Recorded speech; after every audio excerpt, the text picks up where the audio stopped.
Bismillahirrahmanirrahim. Assalamualaikum warahmatullahi wabarakatuh. Salam sejahtera untuk kita semua. Perkenalkan, saya Nurhayati SEMM, dosen tetap program studi S1 Manajemen Fakultas Ekonomi dan Bisnis Universitas Muhammadiyah Semarang. Saya mengampu mata kuliah Manajemen Operasi, sebuah mata kuliah inti yang membekali mahasiswa dengan pemahaman mendalam mengenai bagaimana merancang, mengelola, dan mengoptimalkan proses produksi dan operasi dalam sebuah organisasi, baik manufaktur maupun jasa. Mata kuliah Manajemen Operasi mendukung capaian pembelajaran lulusan ataupun CPL pada program studi. Yang pertama, mampu menerapkan prinsip-prinsip manajemen dan teori-teori bisnis dalam berbagai proses pengambilan keputusan organisasi. Kedua, mampu mengidentifikasi, menganalisis, dan menyelesaikan permasalahan di bidang fungsional manajemen secara sistematis. Ketiga, mampu bekerja secara mandiri maupun dalam tim, serta menunjukkan sikap profesional, etis, dan bertanggung jawab. Capaian pembelajaran mata kuliah ataupun CPMK pada mata kuliah Manajemen Operasi itu satu, mahasiswa diharapkan mampu menguraikan prinsip dasar manajemen operasi dalam konteks organisasi modern. Yang kedua, mengilustrasikan praktek operasional melalui analisis kasus nyata di industri. Ketiga, mahasiswa diharapkan bisa menerapkan metode manajemen operasi dalam menyelesaikan persoalan produksi dan layanan. Kemudian yang keempat, mahasiswa diharapkan mampu mengintegrasikan kemampuan analitis, teknologi, dan etika kerja dalam kegiatan operasional. Dalam kegiatan pembelajaran ini, saya menerapkan pendekatan dengan DIA, yaitu D, yaitu deliberate, yaitu menyampaikan materi secara terstruktur, sistematis, dan kontekstual, baik melalui tatap muka, Learning Management System atau LMS, maupun media digital interaktif. Kemudian yang I yaitu interaction, yaitu menciptakan ruang dialog dua arah melalui diskusi kelas, studi kasus, dan forum daring untuk mendorong partisipasi aktif dan pemahaman yang mendalam. Kemudian yang A atau assessment, yaitu melakukan penilaian secara berkelanjutan dan menyeluruh melalui tugas, kuis, proyek kelompok, serta ujian yang dirancang untuk mengukur capaian pembelajaran dan kompetensi mahasiswa secara objektif dan adil. Pada kesempatan ini, saya akan menjelaskan salah satu topik dari mata kuliah Manajemen Operasional, yaitu perencanaan dan pengendalian produksi. Wassalamualaikum warahmatullahi wabarakatuh. Oke. Assalamualaikum warahmatullahi wabarakatuh. Waalaikumsalam warahmatullahi wabarakatuh. Bagaimana kabar hari ini? Alhamdulillah. Sehat ya? Alhamdulillah. Untuk hari ini kita akan melakukan perkuliahan. Untuk hari ini kita akan melakukan perkuliahan yaitu dengan adanya perencanaan dan pengendalian produk. Pasti kalian tahu apa itu perencanaan dan pengendalian produk. Nah, di slide ini ada yang namanya tujuan pembelajaran terlebih dahulu. Di dalam perencanaan dan pengendalian produk di sini tujuan pembelajarannya apa? Yang pertama itu adalah memahami konsep dasar ya dari perencanaan dan pengendalian produksi. Kemudian yang kedua, menjelaskan komponen dan proses ya dalam perencanaan produksi. Kemudian yang ketiga, menjelaskan metode dan alat pengendalian produksi. Kemudian menganalisis hubungan perencanaan dan pengendalian produksi. Kalian bisa melihat bahwa gambar di sebelah ini yang namanya planning atau plan, suatu perencanaan, itu harus ada ide terlebih dahulu.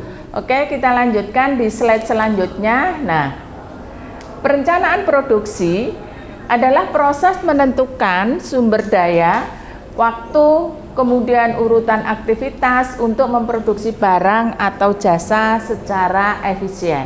Nah, kenapa ini ada gambar kunci? Karena yang namanya perencanaan itu harus merupakan suatu kunci dalam suatu tujuan, baik itu perusahaan atau organisasi. Oke, kita lanjutkan. Fokus pada apa, berapa banyak, dan kapan diproduksi. Nah, fokusnya ke apa? Nah, apa sih ide yang muncul di dalam suatu perencanaan itu? Terus kemudian berapa banyak? Nah, ini hubungannya dengan apa yang akan diproduksi tadi, kemudian berapa banyak jumlah produksi yang akan kita atau yang akan perusahaan lakukan untuk berproduksi, terus kemudian kapan diproduksi. Jadi ada jeda beberapa waktu, ya.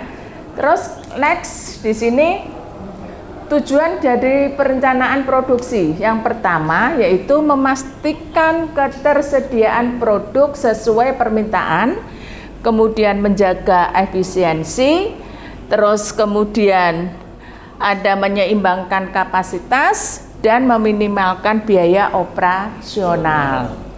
Nah, di sini kita bisa melihat bahwa di dalam suatu perencanaan itu tadi ada ide, kemudian ada progres, ada apa yang harus dilakukan, ya. Terus next selanjutnya ini jenis perencanaan produksi itu ada 3. Yang pertama jangka pendek, yang kemudian yang kedua jangka menengah, yang ketiga jangka panjang. Oke, kalau jangka pendek itu rentang waktunya antara 1 tahun, ya. Nah, jadi di sini kalian bisa melihat perencanaan perencanaan jangka panjang terlebih dahulu. Oke. Kemudian menetapkan arah strategis organisasi, kemudian mengantisipasi tantangan dan peluang di masa depan, kemudian mengalokasikan sumber daya secara efektif. Nah, di dalam perencanaan jangka panjang itu rentang waktunya antara 5 sampai waktu yang akan dijangkau. Satu contoh nih dalam perencanaan jangka panjang. Di Universitas Muhammadiyah Semarang saat ini sudah mempunyai suatu perencanaan jangka panjang. Kemana? Ke go internasional. Salah satunya yaitu dengan adanya visi atau misi yang ada rentang waktunya yang akan dicapai. Nah, kemudian komponennya apa? Ini di sini, visi dan misi, kemudian ada analisis SWOT-nya, kemudian tujuan dan sasaran strategisnya, dan ada rencana tindakan atau action plan. Kita lanjut. Nah, kemudian perencanaan jangka menengah. Jangka menengah itu sampai kapan? Perencanaan jangka menengah itu antara 5 tahun sampai 25 tahun. Ya. Terus kemudian di sini perencanaan jangka menengah itu apa saja yang dibutuhkan, yaitu 1, mengimplementasikan strategi utama, kemudian menjabarkan sasaran strategis, kemudian mengalokasikan anggaran, dan yang terakhir yaitu mengukur kemajuan. Sedangkan komponennya yaitu menjabarkan tujuan strategis. Tujuan strategis dari mana? Tujuan strategis dari perencanaan jangka panjang. Kemudian target tahunan atau tahap. Jadi setiap tahun itu harus ada suatu evaluasi di situ. Jadi di dalam perencanaan itu harus evaluasi terus-menerus, ya. Jadi jangan kemudian 1 tahun ini sudah dievaluasi, tahun berikutnya tidak usah dievaluasi misalnya, itu tidak boleh. Harus apa? Evaluasi terus-menerus. Terus kemudian program dan kegiatan itu pasti setiap tahun ada, ya. Kemudian indikator kinerja, kemudian estimasi anggaran, kemudian penanggung jawab. Next, untuk perencanaan jangka pendek. Nah, perencanaan jangka pendek itu 1 tahun sampai 5 tahun. Di sini perencanaan jangka pendek jelas harus melaksanakan kegiatan harian, terus kemudian mingguan ataupun bulanan. Kemudian juga harus mencapai target-target yang telah ditetapkan dalam rencana jangka menengah. Kemudian menggunakan sumber daya secara efisien dan terarah, terus menyesuaikan diri dengan perubahan situasi. Karena kalau perencanaan jangka pendek itu kan kita tidak bisa memprediksi untuk apa sih yang akan terjadi masa yang akan datang. Ya, satu contoh saatnya kita dulu belum mengenal dengan adanya era digitalisasi. Sekarang kita sudah mengenal dengan adanya era digitalisasi dan kita sudah dimudahkan semuanya dalam bertransaksi, dalam berkomunikasi dengan adanya teknologi. Terus kemudian yaitu komponen perencanaan jangka pendek itu tujuan operasionalnya apa, kemudian kegiatan jadwalnya, jadwal pelaksanaannya apa, kemudian anggaran detail dan selanjutnya. Kemudian kita lanjutkan lagi pengendalian produksi. Sebelum kita menginjak ke pengendalian produksi, mungkin pertanyaan nanti bisa disampaikan di akhir perkuliahan ini ya. Oke, Bu. Oke, kita lanjutkan yaitu pengendalian produksi. Nah, pengendalian produksi adalah proses monitoring dan penyesuaian pelaksanaan produksi agar sesuai dengan rencana. Kemudian fokus pada apakah produksi berjalan sesuai rencana dan apa tindakan korektifnya. Jadi di dalam pengendalian produksi ini harus ada beberapa pengawasan di dalam lini produksi ya, dari awal sampai dengan akhir sebuah produk itu terbuat. Oke, kita lanjutkan lagi. Nah, tujuan pengendalian produksi satu yaitu memastikan produksi berjalan sesuai standar ya. Kemudian yang kedua, mendeteksi atau mengoreksi ya. Mengoreksi penyimpangan misalnya. Kan yang namanya produksi itu kan pasti ada yang namanya cacat produksi ya. Terus kemudian menjaga kualitas dan kuantitas output. Dan selanjutnya menjaga efisiensi dan efektivitas proses produksi. Jadi di sini di dalam tujuan pengendalian produksi itu adalah satu, untuk menghilangkan kesia-siaan dalam waktu produksi. Atau kita kalau bisa mengingat kembali di pertemuan yang lalu itu adanya yang namanya just in time atau JIT. Nah, itu kan untuk apa? Efisiensi dan efektivitas produksi. Oke, kita lanjutkan. Nah, fungsi pengendalian produksi. Penjadwalan ulang, kemudian monitoring dan evaluasi, terus kemudian pengendalian kualitas dan pengendalian persediaan. Nah, apabila di dalam penjadwalan ulang itu nanti ada proses produksi yang tidak sesuai dengan plan yang sudah direncanakan oleh organisasi, maka perlu ada suatu koreksi. Nah, koreksi itu bagaimana? Harus ada koreksi, oh ternyata letak kesalahannya di plan A, plan B, kemudian setelah itu baru ada suatu penjadwalan ulang. Terus kemudian monitoring dan evaluasi. Nah, monitoring dan evaluasi itu dilakukan di mana? Monitoring dan evaluasi itu dilakukan mulai dari awal, ya. Kemudian setelah mulai dari awal ada monitoring dan evaluasi, baru kemudian step selanjutnya dari persediaan bahan baku, dari raw materialnya sampai kepada proses produksi, kemudian sebagai outputnya yaitu berupa barang. Itu harus ada monitoring dan evaluasi secara terus menerus di situ. Terus kemudian pengendalian kualitas, jelas yang namanya kualitas itu harus bagus, misalnya harus sesuai dengan standar perusahaan, harus sesuai dengan standar konsumen. Nah, kualitas itu memang diinginkan oleh konsumen secara terus-menerus untuk berangsur-angsur berubah menjadi lebih baik, ya. Kemudian pengendalian persediaan. Nah, pengendalian persediaan di sini janganlah sampai yang namanya pengendalian persediaan itu bisa merupakan overproduksi atau over persediaan. Jadi harus sesuai. Bagaimana cara menentukan pengendalian persediaan itu? Satu, kita harus apa? Melihat dari pangsa pasar kita. Permintaan ada berapa baru dilakukan suatu proses produksi. Oke. Selanjutnya, nah sekarang diskusi. Mungkin dari apa yang sudah saya paparkan di sini, silahkan untuk adik-adik mahasiswa untuk bisa memberikan suatu pertanyaan. Kalau mungkin memang ada sesuatu yang ditanyakan, silahkan. Ya, silakan Mbak Amel. Izin bertanya Bunda tidak ada bulan 181. Izin bertanya terkait pengendalian kualitas. Mengapa sih pengendalian kualitas itu penting dalam proses pengendalian produk?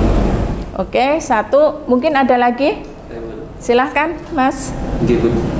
Reza Palevi, NIM E2A 023180, Bun. Tadi kan kita sudah belajar ya, Bun, dalam proses produksi. Nah, pertanyaan saya tuh hubungan antara perencanaan produksi dan pengendalian produksi itu apa, Bun? Oke. Terima kasih kalian sudah bertanya. Mungkin untuk yang lain nanti juga giliran ya. Oke. Untuk hubungan antara perencanaan produksi dan pengendalian produksi itu sebenarnya hubungannya sangat erat sekali. Karena segala sesuatu kegiatan tanpa ada suatu planning, tanpa ada suatu pengendalian, maka kegiatan itu tidak akan bisa berjalan dengan baik. Nah, kenapa perlu ada suatu perencanaan produksi? Karena yang namanya perencanaan itu kan mulai dari awal. Mulai dari awal kita menyediakan bahan baku, mulai dari awal kita menyediakan sumber daya, mulai dari awal kita menyediakan waktu misalnya, terus kemudian mulai dari awal kita menyediakan peralatan atau mesin-mesin yang dibutuhkan. Nah, makanya di sini itu yang dinamakan perencanaan. Ya, jadi kemudian setelah kita mempunyai beberapa sumber daya tadi seperti sumber daya material, sumber daya manusia, kemudian sumber daya peralatannya, terus kemudian juga mempunyai sumber daya untuk perlengkapan yang lain yang menunjang daripada proses produksi ataupun sarana prasarananya, berarti kita perlu nggak pengendalian? Perlu. Nah, kalau kita perlu pengendalian, berarti di sini kita Kita harus membuat suatu proses produksi itu sesuai dengan rencana, dengan planning, dengan sesuai dengan permintaan, ya, yang diinginkan, permintaan yang masuk ke dalam suatu organisasi atau perusahaan. Nah, itu perlu adanya suatu pengendalian. Nah, dalam pengendalian di sini adalah tujuannya satu, untuk apa? Untuk efisiensi dan efektivitas, terutama dengan apa? Biaya. Karena kita tahu yang namanya manajemen operasi atau sistem operasi, biaya terbesar itu yang sangat ataupun yang diperlukan atau yang dikeluarkan oleh suatu organisasi. Bagaimana, Mas? Oh, paham, Bu. Jelas ya? Oke. Untuk Mbak Amel tadi, kenapa kualitas itu penting? Ya, karena kualitas itu satu. Kualitas itu penting karena satu, sasaran kita adalah apa? Di customer. Jadi kita harus melihat bahwa pangsa pasar kita tuh kemana, ya. Kalau suatu produk itu dibuat, kita jangan kemudian terus yang penting membuat tapi nggak tahu pangsa pasar kita. Jadi kita harus tahu pangsa pasarnya kemana, kemudian untuk level masyarakat yang apa, kita harus tahu di situ. Nah, setelah kita tahu pangsa pasar kita, barulah kita bisa menentukan kualitas. Karena tadi kan di awal sudah disampaikan bahwa yang namanya penentuan kualitas itu berdasarkan dari permintaan konsumen. Nah, apakah hanya dari permintaan konsumen? Tidak. Pastinya perusahaan pun juga mempunyai standar kualitas sendiri. Nah, baru kemudian itulah yang akan dikolaborasi antara kualitas dari permintaan konsumen dengan kualitas dari perusahaan. Nah, seperti itu. Bagaimana, Mbak Amel? Oke, ya. Masih ada pertanyaan lagi? Cukup ya. Oke, kalau begitu untuk perkuliahan ini semoga bermanfaat bagi kalian semua, ya. Sesi diskusi juga sudah kita jalankan. Semoga ilmu-ilmu yang kalian dapatkan bisa kalian kembangkan nanti kalau kalian terjun ke masyarakat. Oke, saya kira cukup perkuliahan pada siang hari ini. Wassalamualaikum warahmatullahi wabarakatuh. Waalaikumsalam warahmatullahi wabarakatuh. Terima kasih, Bunda. Iya, sama-sama. Terima kasih sudah menyaksikan video dari saya. Semoga bermanfaat dan menambah wawasan kita semua. Wassalamualaikum warahmatullahi wabarakatuh.